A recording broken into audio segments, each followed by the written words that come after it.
Hi, we're the CANA and today we're talking about cultural appropriation. So if you like this podcast, make sure you like, comment and subscribe. So sit back, relax and enjoy the show. Today we're talking about cultural appropriation. You've got a definition for us, right? Yeah, so the definition of cultural appropriation, as per the Cambridge Dictionary, is the act of taking or using things from a culture that is not your own, especially without showing that you understand or respect this culture. Thank you. So, I mean, with this topic, I think we're kind of looking at the situation that happened recently with Adele. She posted a picture on Instagram, a Jamaican bikini top on, some masquerader feathers, and she had her hair in Bantu knots. And it caused quite a stir on social media, which was, where we got this topic from, to discuss about, was that really a display of cultural appropriation, or was it a display of cultural appreciation? So what are your thoughts? I personally thought it was just appreciation. I think that someone like Adele, she grew up in London, she was all in the schools, she went to drama school and all things like that, and that's how she grew up. But I think she could have been one of those people, we don't really know, because I don't really know personally, but she could have gone to carnival herself for years. So for her, I think she just does it as because she was just appreciating carnival and the missing of carnival, not as a insult or anything. And I know she lives in the States now, so obviously she's representing from Britain, so she's just gone there to do her thing, and she just didn't see anything wrong with it. Not that I don't think she did it as an intention to offend anybody. I just thought that she was probably just enjoying carnival as she would here. I agree to a certain extent. I think Adele forgot that she was Adele, the Grammy-winning singer, and was Adele, the girl who grew up in Tottenham. Because obviously she perhaps missed Carnival, which we all did. We've all here experienced Notting Hill Carnival. Yeah. It's an amazing event. It is very... and it's very culturally diverse. Of course. I think she forgot that she was Adele and forgot the current climate that we're in and how...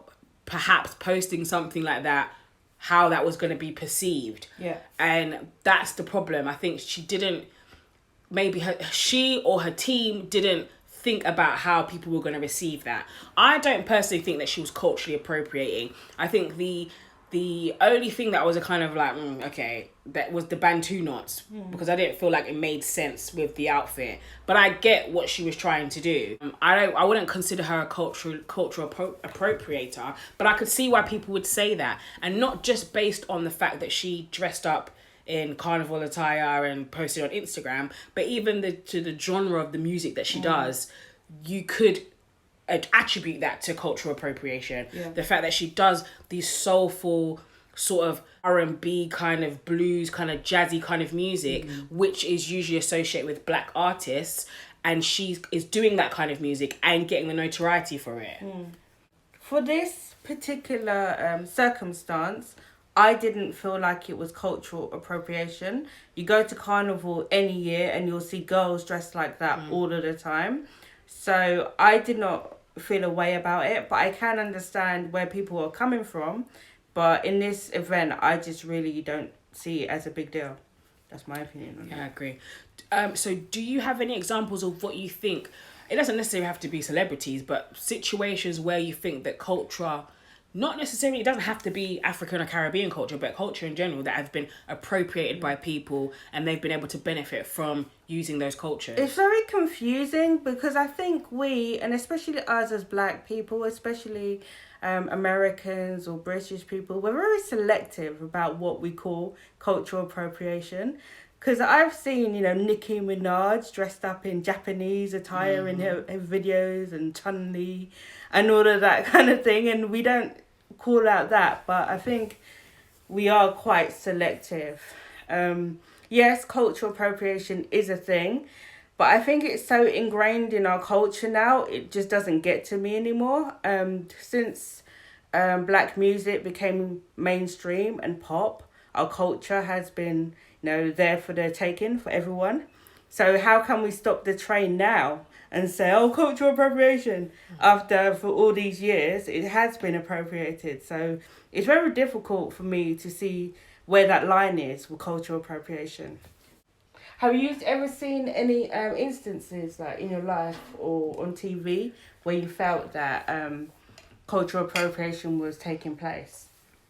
So what about when black music was first getting popular? Because I remember the first time I really felt it was when Black Eyed Peas became really popular. This was about 2004. And I remember that song, Hey Mama. And there was Fergie, and she was dancing in a particular way, that black girls dance. And because it wasn't mainstream at that time for white girls to, behave like the typical, quotes, black girl, I did feel a way about it, that she was appropriating the culture. So for me, that was the first time that I felt, oh, this feels a bit off. I think for me personally, the time I really realised it more so in pop culture and in the media was Iggy Azalea. I think that for me, that was a really poignant time where I saw the effects of cultural appropriation. Here you have this white girl with blonde hair who is from Australia rapping in a southern American accent and kind of, using all those tropes of black culture to get ahead. I mean, she ended up getting a #1 single, didn't she? By having this weird persona. I don't know if you could call it a persona or a caricature. Yeah. And for me, I would have respected her more and what she was trying to do if she would rap. She would have rap in her actual accent. I don't understand why she felt the need to pretend to be this southern rap style kind of person. I mean, I understand it. Obviously, she was trying to get into mainstream and make the money. But I feel like she would have got more respect had she have stuck to her roots and been an Australian rapper. Yeah. And I was very offended by Iggy Azalea. I never really liked any of her music. I just thought, why? I don't have a problem with white people rapping. I mean, we have Eminem, who is amazing, and he's a white man. I don't have a problem with white people rapping. When I found out that she was from Australia, and it wasn't like she grew up in America or anything like that, she was born and bred in Australia, and was saying that she grew up on Tupac and stuff like that.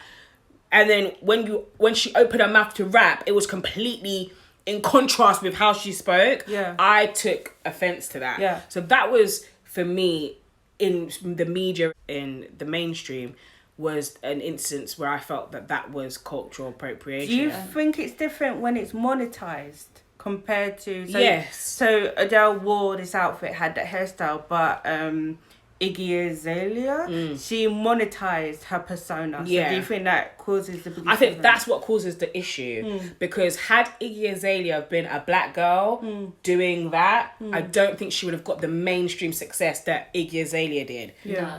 Because I also think that a lot of black rappers, like particularly like Da Brat and there was Foxy Brown, they found it difficult. Little Kim, they found it really difficult to break into the rap world. So for them, it is kind of like an insult because and now they're popular, but at that time, the only other thing as well about the cultural appropriation I thought is when everybody started doing twerking. Yeah. Twerking's been going on for years. Parties, family parties I've been to, people been twerking and we just didn't see nothing about it. When everybody started the hype about twerking, they acted like it was a new thing when it ain't. They were just learning it. Okay, let me just be honest. I think it just becomes irritating to the originators of, for example, twerking, or if we talk about how the issue happened with Kim Kardashian and boxed braids. Yeah. That situation, it becomes irritating to the people who originated it in the first place. We have these styles that we wear, like cornrows or cane row, and we've been wearing those hairstyles for years and years and years. It's an old traditional way how black people have been able to do their hairs in protective styles. And then a white girl comes along and does it, and all of a sudden, fashion, box braids, or boxer braids, or whatever they wanted to call them. Exactly. And I feel that becomes irritating because you're not giving the credit to the people that actually created that. I think it wouldn't be such an issue if someone said, "Oh, I've got Brock's braids, and this is a traditional African hairstyle, or whatever you want to say, whatever you want to call it, and this is where it comes from," rather than saying, "Well, I'm the one that created it, and look at me." Yeah. And also, like I said, it becomes again irritating when, if a black girl's walking around with her hair in cane rows, you'll say, "Oh, her hair's not done. Why is she walking around looking like a mess?" But if a white girl has her hair in cane rows, oh my god, your hair looks so nice. Do you know what I mean? Yeah. It becomes irritating that things that we naturally do as black people can be taken by another race of people, and it's amazing. But when we do it, it's crap. Because even when I was at work once, I had my hair in a bun and a ponytail.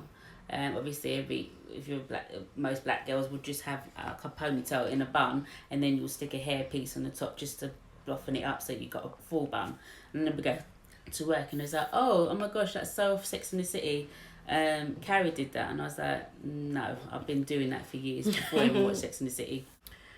With that, I definitely feel what you're saying. And it's really, I find it a little bit annoying and disingenuous when people cannot understand where we're coming from when we talk about cultural appropriation. Because although I don't always agree that every circumstance is a demonstration of it, I do understand the concept of it.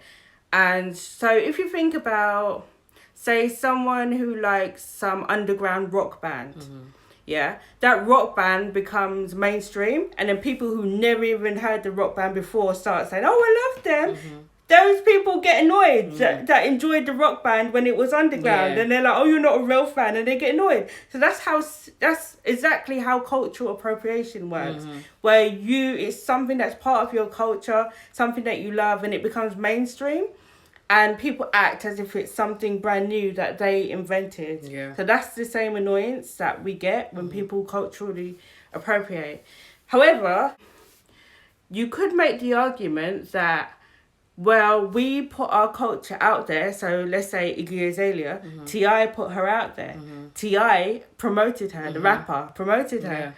And we could say he probably made money off her. So how can you now say, oh, it's cultural appropriation when there are black people making money of white people who are culturally appropriated? 100%. It becomes quite sticky. Yeah. I agree with you. Do you know what? And I was about to come to that as well, because we also have to take responsibilities within our culture, within our communities, for we are the gatekeepers of our culture. Yeah. And when we start opening the doors and allowing anyone in, we can't then be angry if they take from it and then go out and start monetizing from it. And that, in a situation with Iggy Azalea, you're absolutely right. T.I. was the gatekeeper and opened the door for Iggy Azalea, because had he have not done that, we wouldn't have known anything about her. So T.I. was the one who opened the gate for her. She came in, took whatever she needed to, and we was able to monetize of that and make millions and millions of dollars. And obviously her career took a slump because people were like, hold on a minute, what's this Australian girl doing? Like, they started to put two and two together. And I know it's been happening for years. I mean, look at what's his name? Ice Cube. Not Ice Cube. Ice tea? Vanilla Ice. Yeah. Oh, yeah. Vanilla Ice was this exactly the same formula. Yeah. Went into a genre, being a white boy, and was able to catapult in that genre. But you've also got like Pink. Pink used to do...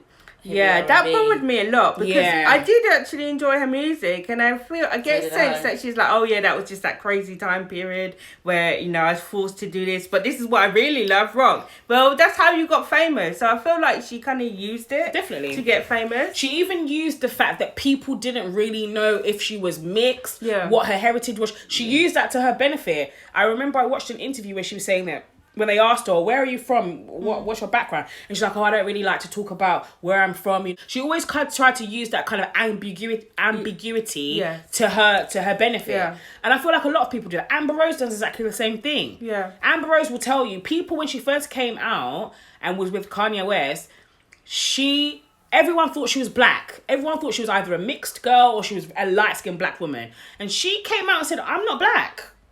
Yeah. But a lot of people kind of put her in that, in that category. And I feel like that, it's annoying. To me, I find it irritating. So should we be more annoyed at the cultural appropriators or the gatekeepers, which is us, as a culture for allowing people in, because also the natural hair movement, like when I used to pay a lot of attention to it back in 2008, 2009, I noticed that the black hair movement, the natural hair movement, was being saturated by mixed race girls whose hair is very different to the average unambiguous black person, which will have a 4B, 4C hair type. But a lot of the mixed race girls had type 3. And the most famous and the ones that were making the most money were the mixed race girls. And that was weird to me. It was like, I found it difficult to find black girls on YouTube with my hair type. So why as black women were we hyping up the women that do not even have our hair type? Our hair will never be like this. So I feel like we kind of did that, and there was a lot of complaints after a while that, oh, the natural hair movement has been hijacked, because then there was white women saying, oh, I'm going natural, I've got curly hair. So I feel like we do it to ourselves. Like we don't see the value in our own image. And this is black women and black men. We don't see the value in our own image, and sometimes we do hype up people who are not of the culture to succeed, which is exactly what T.I. did. I feel like with that, you're absolutely right in a sense of there was it within the natural hair movement. It was at the beginning primarily to help support black women with 4C, 4B type hair, and able to help you manage it and help your hair grow. It, like you said, it then kind of steamed into this. Now women who are racially ambiguous or mixed are the faces of natural hair. And we have to ask ourselves those kind of questions. Were we trying to live vicariously through these mixed women? Why were they able to hijack that movement that we created for ourselves as dark skin? Let's be real, because we wanted to have their hair. We didn't want to have our hair. We wanted to have their hair. So even the ones that were like, I'm natural, they were still trying to like straighten their edges, lay down their edges to be like a mixed race girl. So that's the truth of it. So we don't always see the power in our own image. And, you know, can we lay the blame at the cultural appropriators' feet all the time? Or is it partly us for allowing? Because I think of other cultures, and I just don't think that you can get through the gate that easily. Like, I'm very into the dance scene, the street dance scene, like hip hop, breaking. And there's a big movement in the dance scene where a lot of the black people feel like they're being sidelined. Because a lot of the hip hop dancers, poppers, break dancers, they are white or Asian. And they feel like black dancers are being sidelined while people of other cultures are getting the props. But I feel like the ship's already sailed. It's too late. Like we as a culture, we're always like, oh, come in. Because I think we get proud and we feel a sense of achievement when somebody embraces our culture, and we're like, oh, well, they love us. We're not that bad. It's like we feel elated when they accept us. We get a sense of acceptance. And then we allow them to kind of come in, take over, and then complain when it's gone and when it's changed. So we have to be honest about why we do that. Have you experienced in your personal life any kind of cultural appropriation, or someone trying to take elements of your culture and then utilize it in any way? I think like probably at work. Work. There was like, I was working with someone, because they have obviously a black relative and they're white, so it's like they try to use it to get to you. So they'll use your music to make it seem like, oh, you're for them, to know what you're like and to see what basis you're on and characteristics and your personality, I suppose, and see if you can connect with you that way. Not in a bad way. I don't think they think about it, because I think every day of their life is like, that's my half sister. So did you feel that that person in particular tried to relate to you by identifying the fact that they have a family member that's black? Yeah, I think so. They tried to identify with me because obviously similar in age probably, and also through music. So probably thought that I like a particular music because I'm black. or they talk about certain things. There's nothing wrong with it. It's just saying that that's how some people do it, I think. And were you at any point offended by that? Not offended, no, but I just think certain things they were saying. Yeah. That I didn't. That was like, really, shouldn't really say that, but you can't really say anything because I don't really know them to be well, to be fair. But I think people do try to do that to try and get on your good side, and then just to get you to do something, or or treat you a certain way. I don't know, but I personally think that anyway. Yeah. At school, now when I think back on it, there was a ton of cultural appropriation.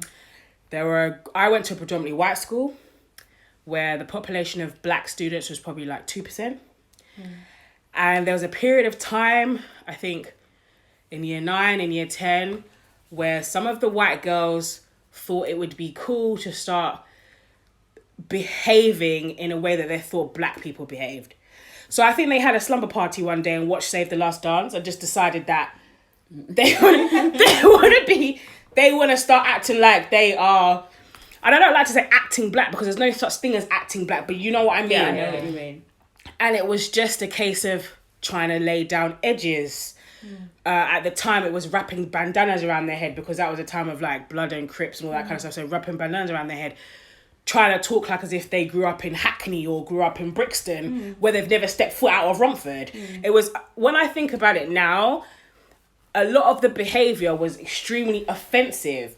But then at my age, at 14 or 15, I didn't have the necessary tools to address that kind of behaviour. But I was perturbed by it. And I never understood why it annoyed me so much until now when I think back, is because they were taking the mickey. They were putting on caricatures of what they thought black women were and how they behaved. And it was very offensive. There were 2 girls in particular who were girl next door, Sally and Lucy, and came to school, Shaniqua and I don't know, Moniece.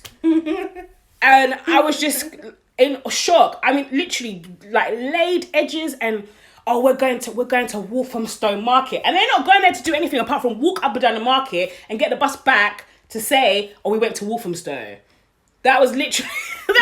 Was that peak blackness? I don't even know. It was just the height of... It was very offensive. I remember I stopped talking to those girls as well and started to move more so with my POC, so people of colour girls in the year, because I was just always offended by the way that these white girls were behaving. And they would put on the act when they were around me. Yeah. Because I remember when I was at school, when the Mobo... I always used to watch the Mobos. Used to start to stupid o'clock watching it, 1 o'clock in the morning when the Mobos came on. Used to love the Mobos. And when it started getting popular at school, I remember one year, I think Mr. Vegas was on it and he was singing Heads High. Now everybody knows Heads High. I've known Heads High since I was young. And they were like, oh yeah, do you know this song? It's like, yeah. And I was like, and they were singing it and I was like, yeah, that's an old song. But to them, it was exciting for them because it was different culture, different type, and it was different type of music.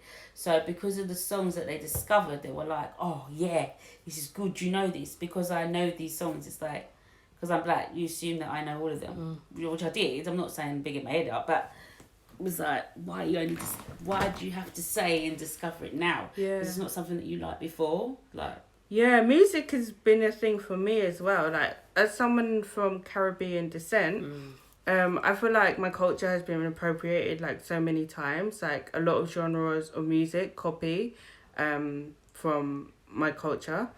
So a lot of the songs that I grew up with. So a big example of this, I had an argument with someone on YouTube. This was back in like 2007 when I actually used to be personally offended by this kind of stuff. But I remember I was listening to a reggaeton song and there was a Puerto Rican person commented and was like, yes, this beat is from my culture. I feel it in my bones. And I was like, this beat is not from your culture. This beat is from Jamaican dancehall, which was in the 90s, music I've been listening to since I was a young child. And you're hearing it now, but through a Spanish voice. And they argued with me. They were like, what are you talking about? This is my music. And I was like, reggaeton is just recycled dancehall beats. That's what it is, with Spanish people rapping over it, with a little bit of Spanish downbeats added to it.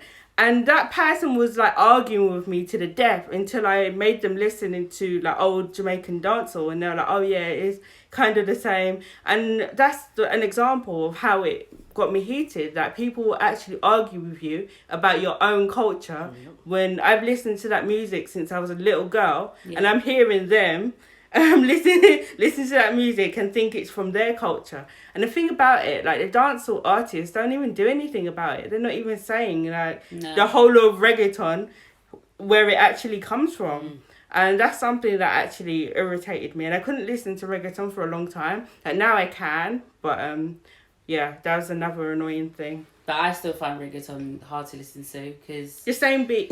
it's the same bit. Even when I was on holiday a couple of months ago, listening to it, I was just like, I'm so sorry. I just wanted to come home and listen to my own music. Everything that they played was reggaeton. And everything you can hear, I can hear the songs that originally came from. Yeah. And it's just frustrating. It's like, oh, really, again? And it all sound the same. I'm sorry, but they do. You know, I know we have reggae songs where we have like, you listen rhythms. to, Yeah, the rhythms, rhythms. and you listen to every version, but at least you know them. But all the songs are one rhythm. It's one rhythm for every song. They don't play the song, but there's one rhythm for one song. But, you know, so for me, yeah, I totally get that. And even like, you can say like, even some mainstream songs that are from reggae songs, they have been created off our music. Yeah. And there's no lie about that. Yeah, so I feel that, you know, the recognition is not there for Caribbean music, and I'm sure there's other genres that feel the same way, like that get kind of sucked into the mainstream. And it sounds silly when you're talking about it, because like, what is music, what is it? But it is a thing. Like, the same people that are enjoying your culture sometimes are racist against you or whatever. Exactly. And they're, they're enjoying your culture. So that's why it bothers me. Because even down stuff to like, I used to go to soul parties, I'm like, but you don't like black people, so you're enjoying our music. So, I mean, what do you think would be a way forward to dealing with situations in regards to cultural appropriation? I think people should be a bit more wary, especially in these times after the blowout between, you know, black people making a sound for themselves and everything. I just think people should be more culture aware of other people's cultures and not to make it seem like they're taking the mickey and that you're celebrating it. Because at the end of the day, every culture interlinks somewhere in someone's lives. But, you know, I wouldn't go around dressing in a sari because I feel like it. Yeah. You know, that's not fair. You know, that's, you know, you got to do it culturally appropriate. If I'm going to an Indian ceremony, I'd wear that. That's culturally appropriate. Do things culturally appropriately. Don't do it as in an insulting way. Do it culturally and respectfully. Yeah. Because the same way you'd want someone to respect your culture, I will respect your culture. And I think that's the key thing, respect. I think black culture doesn't get respect. It feels like anyone can trample through it, take what they want, use it and go. Whilst I think other cultures, they're like, no, you're not coming in. Or even if you appreciate our culture, you're not taking it. Because I swear, if I wanted to do Bollywood, I'm not going to be able to say, oh, Bollywood is now Caribbean or, you know, take over the culture. They'll just stand for me as long as they want to stand for me, and I'll be kicked out the culture when I do something disrespectful. But I feel like with black culture, they're always like, oh, it's for everybody. But other cultures, it's not for everybody. You've got to respect it. You've got to respect Chinese culture. You have to respect Japanese culture. But black culture is for the taking. That's how I feel. I've actually got a really good example of a situation where a culture was appropriated and it was completely shut down. So back to the whole Kim Kardashian situation. She wanted to create a line of a shapewear and she wanted to call it kimono. Yeah. So when she initially said she wanted to call it kimono, I think the president of Japan contacted her and said, you cannot use the word kimono in your shapewear because kimono and shapewear do not interlink.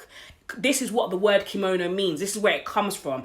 And because of that, she had to shut down the name and call it something else. And that's what I'm saying. It goes back to what you were saying, actually, about respect.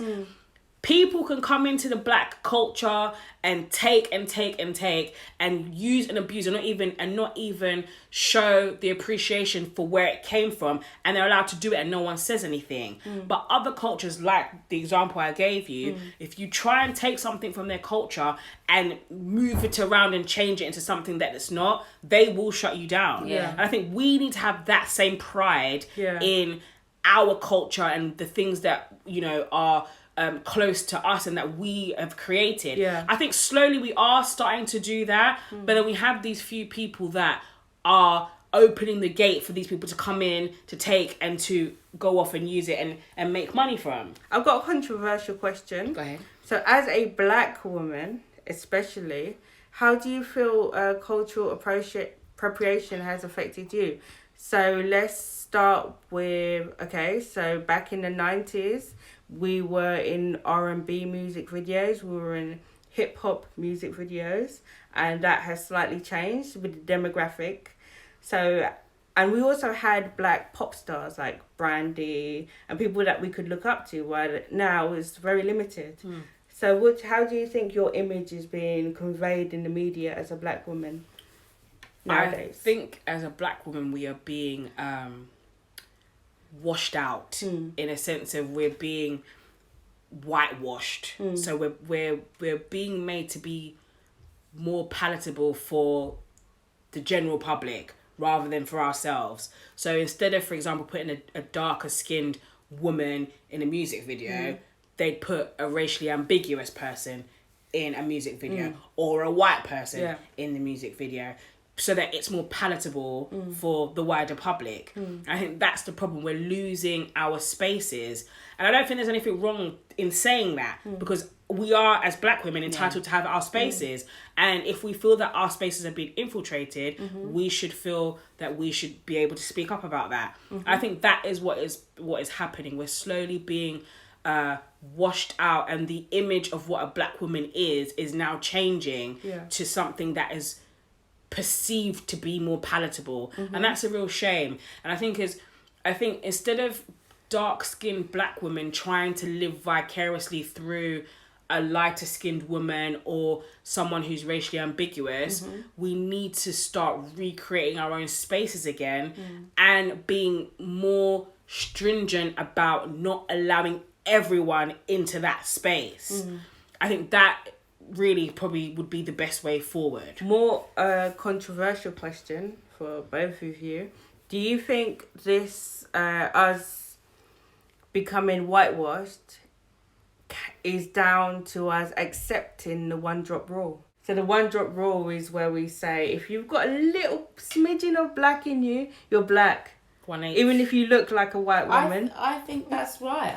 I personally think that you have to accept that. You know, you have to accept your culture and your race, and you have to accept who you are, you know. Even if you've got 1/8 of black in you, you should accept that you're black.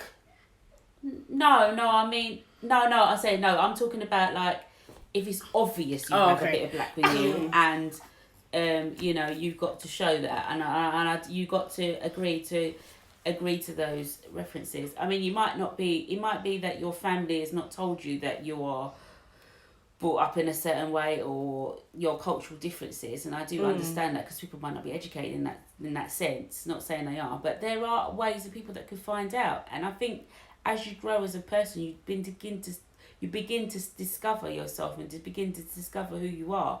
And you know, you might meet relatives, a father or a mother that you haven't seen for years because of relationships split up, or you're just not that close, and things like that. I think it's important that you have that there's a representative of that, and you should include that in your life regardless of who you are, and you should be proud of it. And it shouldn't be for someone on the outside to judge you or mislead you because they don't like that race because of what happened in the past, or what their grandmothers told them and their great grandfather, whoever. You know, it's about learning culture and race. At the end of the day, we're not here just on our own. You know, there is a reason why there's so many different cultures. I think the one drop rule is the worst thing that ever happened to black people. Yeah. I feel like it made being black so wide that we don't even know what black is anymore. Yeah. And I don't agree with the fact that if you've got 1/8 of black in you, you are considered black. I don't agree with that. And I also feel like there should be categories for people who look like that. Because I don't hear within the white community, if you've got 1/8 of white in you, that you can consider yourself white. It's only black people that ascribe to that. Yeah. And I don't agree with it at all. Because people like me who are of a darker hue are being ousted out of my own community. Because we don't fit this mold that is culturally or accepted within mainstream society. I don't agree with one drop rule. I think that thing should be, I don't think someone who is mixed black and white should be considered black. Yeah. I think they should be considered mixed and have their own group and have their own category. Yeah. I just think, like, as a mainstream now as today, I think that a black woman is not being represented, of course, properly. Definitely not. Well, recently there was a white US professor called Jessica Krug who admitted that she pretended to be black. I think she might have been Jewish or something like that. And she's been pretending to be black all these years, and then people are outraged about it. Wow. And it's like, why is this shocking? We had that Rachel Dolezal person. It's not shocking because when you accept everything as black, and if anybody can be black, then you will have people blackfishing to be black. So there has to be a line about what blackness is. And, I don't get the fake outrage when, as black people, we have accepted anything as black. And I personally think the one drop rule needs to go. People would say, that's not fair. Because I've had a lot of mixed people say, but we're not accepted in white society, so why can't we be black? But I think that's something that they'll need to take up with white people. I think if you're mixed, you're mixed. You're white and you're black, and you should be free to celebrate both races within you. But I don't think if you're mixed, you should be categorized as black. I don't think so either. And I think it doesn't help black people because say if there's a modelling industry and they're saying, oh, you need to have more black people because you haven't got enough black representation. They could get someone that looks like Meghan Markle and say, oh, we got a black person, when we know that is not the obvious unambiguous black person that represents black people. But they can get Meghan Markle because technically she's black because of the one drop rule. And so how does that help black people in the modelling industry? It doesn't help us at all. So I think the one drop rule definitely helps promote cultural appropriation, because then you get people pretending to be black. And they can get away with it. Yeah, because black is all shades, as we say. Exactly. We've got 50 shades of black, which is true. Anyone who can be perceived, like the examples that I gave earlier, anyone that can be perceived as black, even... And I don't like to use this term, but acting, I'm using this in inverted commas, acting black, can then turn around and say, well, yeah, I am black. It's not so much here. I feel like we do have defined categories here in England where you black and you're mixed.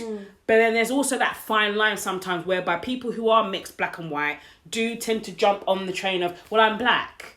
Yeah. And I'm like, well, no, you're not. You're mixed raced. According to my DNA, I'm 1% Norwegian. So shall I claim my Scandinavian roots? You're white.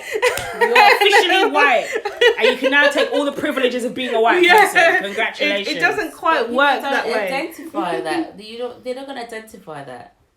They'll never accept Ashley as a white person. No. Even though she's got 1 or 0.1% of white. Irish as well.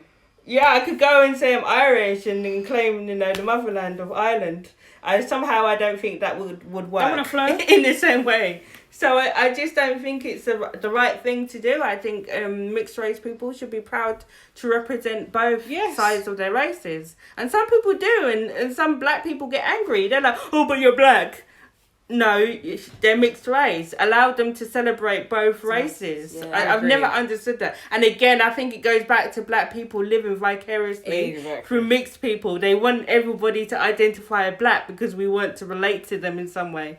I think it really goes back to that. Definitely. We've got a lot of healing to do within our community as black women, as darker skinned women. Yeah. And we all need to start appreciating and loving ourselves for who we are, rather than, and it does, and I understand. The thing is, it's not that we don't understand. We understand where it comes from, because if you've got this image of what is beautiful that is projected on you all the time, you are gonna have a hang up on, oh well, okay, I don't look like that, so does that mean I'm not beautiful? But it's about letting appreciating and loving who you are as a person, rather than letting outside influences affect how you feel about yourself. And unfortunately, those kind of things come with age. It's difficult to tell a teenager who is darker skinned and has a best friend who's mixed, and that best friend is getting all the boys and she's not getting any attention, to love herself, because in her eyes she thinks she's not attractive. And that's the issue here, and that's why cultural appropriation is a problem, and why people have such an issue with it. Like I said, I don't think Adele was trying to offend anybody, and I think she forgot that she was Adele, the Grammy winning singer, and thought she was Adele, the girl from Tottenham down the road. And put yourself in their position of, like, say, a young white girl, and you see all these cool people wearing all these hairstyles. You're going to want to be part of that, because it's part of the mainstream. So why wouldn't you do that? So I just don't feel, even though we know what it is and it irritates us, I don't see the point every time, where cultural appropriation, when we sell it out there for everyone to take. It's just, to me, it just makes absolutely no sense. So that's why, for me now, I don't get angry about it anymore. And with the Adele thing, I just thought it was fake outrage, because, you know, what's the difference between Adele and Iggy Azalea, who made a whole career out of it, you know? So the two of the same there's two of the same pods in the peas in a pod. So the two are the same. I don't see any difference between Adele and Iggy Azalea. They're two of the same to me. Iggy Azalea was a bit more annoying. Well, that's on personal preference, but they're the same. I don't see the difference between Adele and Kim Kardashian. They're all the same to me. The person that irritates me the most is Chet Hanks. Why does he do that? The Jamaican It's so offensive. Because you know Tom Hanks' son, who constantly is talking in a Jamaican accent all the time. Why? Because he thinks it's cool. A guy that grew up in the Hollywood Hills with your rich dad, Tom Hanks, he probably went to one dance hall party, his friend dragged him there, and now he thinks he was born in Kingston. Then that's like someone that I used to work with, someone that used to come in with an American accent. She'd never been to the States or been there, but I knew from she was Nigerian. But she always came with an American accent. And she hadn't visited the States, so I don't know where she got this American accent from. Every day she came with this American accent. And, you know, I don't know why she does it, why she talks like that. I'm not saying she should be heavy Nigerian speaking. She might have just plain English, but she always came with an American accent. And there was no reason why to believe she came with an American accent. She never even lived there. Even still, American accent is not synonymous with white. So she could be talking an American accent of how people from the black community talk like. That made me think of something. As black British people, do we appropriate American culture? Oh yeah. Black American culture? Because I'm sure we use, like, some of their slang. We appropriate their music. Well, we have UK rap. I don't listen to it, but we have UK rap and things like that. So do you think British people... The thing is, can you appropriate... This is the question, though, and it would be interesting what you guys think. Can you appropriate from your own culture, from your own race? So, like, we were talking about the dancehall situation. A lot of Africans were adapting that kind of Jamaican, Caribbean kind of persona when bashment and dancehall music was really popular. Would we consider that also cultural appropriation? I think yes, because we're not saying racial appropriation, we're saying cultural appropriation. So American culture is a different culture too. So I think we, to a certain extent, we do appropriate American culture, and maybe we do appropriate Caribbean. You could say, maybe I appropriate because I'm not Jamaican. but Caribbean. But so it's like, oh, we're getting into this never-ending cycle of appropriation. We can all culturally appropriate. Yeah. As long as, I feel like there's nothing wrong with taking from another person's culture, as long as you pay homage to where it came from. And I think that's where respect comes into it, because a lot of Americans have a problem because they think that when Africans come over to America, they look down on Americans and say, you're this, you're that, but then use their culture. So I think that it's the respect thing. If they were actually respectful about it, then there wouldn't be much of a problem. So I think the biggest thing here is respecting the culture. And, because if I disrespected Japanese people and yet I'm wearing a kimono, people are going to have a problem with it. Yeah. So, yeah, definitely. So, yeah, we agree that cultural appropriation is a thing. But if you are going to take from another person's culture, make sure that you respect that culture and pay the necessary homage to that culture. Definitely. That's it. Because I feel like I've kind of contradicted myself. Because I feel like at the beginning I was like, Adele wasn't culturally appropriating, and then I was like, cultural appropriation is annoying, and then I was like, I don't care about cultural appropriation. But now I just do not care about it, because I see the bigger picture now. I see how everybody culturally appropriates, but I just think it would be okay if we were respectful and if we treated people equally. So don't say, ooh, that's ghetto to the black person, but then say, ooh, that's cool to the white person wearing braids. It needs to be treated equally, and that's what the problem is. It's just the inequality of it, that we can't wear that hairstyle to work because we're unprofessional, but you can wear it and monetize it. So that is a major problem. 100% agree. Yeah. Yeah. So that's the resolution that we're coming to. Respect.